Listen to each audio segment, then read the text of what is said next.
وکفا وسلام علی عباده الذین اصطفى اما بعد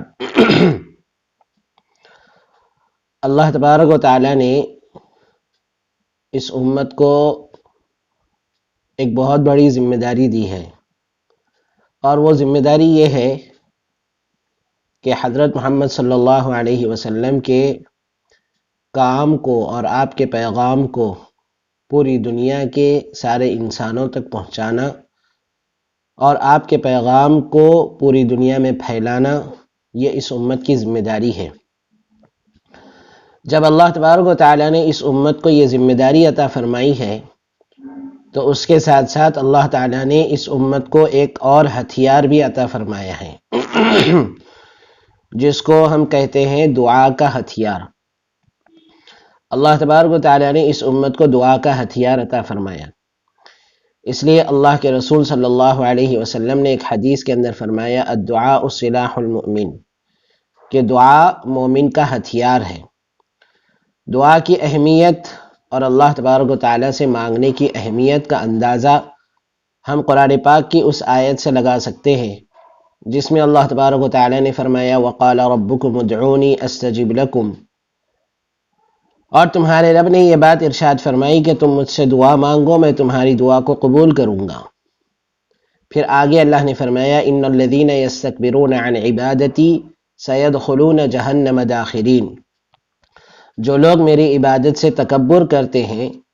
وہ لوگ جہنم میں ذلیل ہو کر داخل ہوں گے۔ عبادت سے تکبر کرنے کا مطلب یہ ہے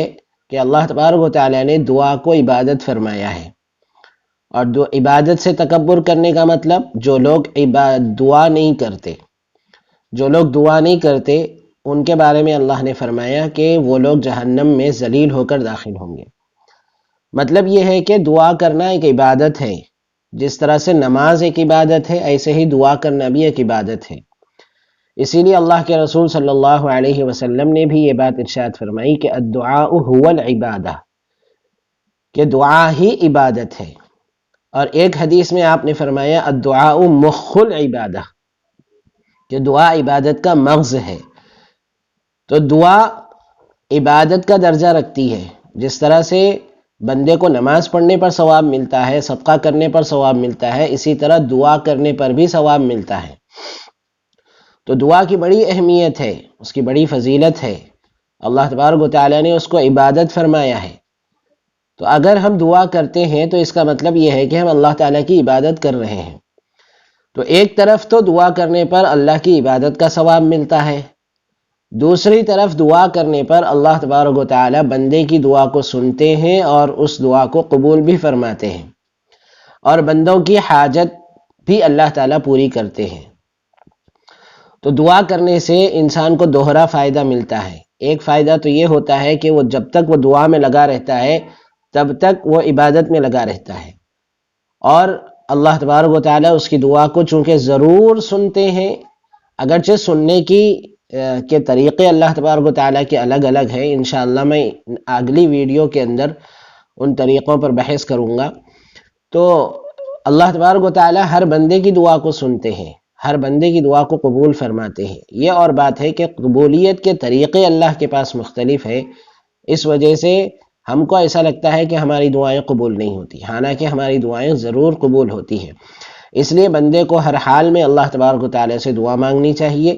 چاہے چھوٹی سی چھوٹی حاجت کیوں نہ ہو، اس لیے کہ نبی کریم صلی اللہ علیہ وسلم نے یہ بات ارشاد فرمائی کہ اگر جوتے کا تسمہ بھی اگر کسی کا ٹوٹ گیا، جوتے کی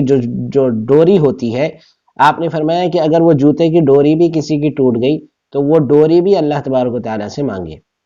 اور اللہ تبارک و تعالیٰ کی ذات ایسی ہے کہ جو مانگنے سے خوش ہوتی ہے، نہیں مانگنے سے ناراض ہوتی ہے۔ انسانوں کا مسئلہ یہ ہے کہ انسان نہیں مانگے تو خوش ہوتے ہیں، مانگے تو ناراض ہوتے ہیں، اور اللہ تبارک و تعالیٰ کا مسئلہ یہ ہے کہ اللہ تبارک و تعالیٰ نہ مانگے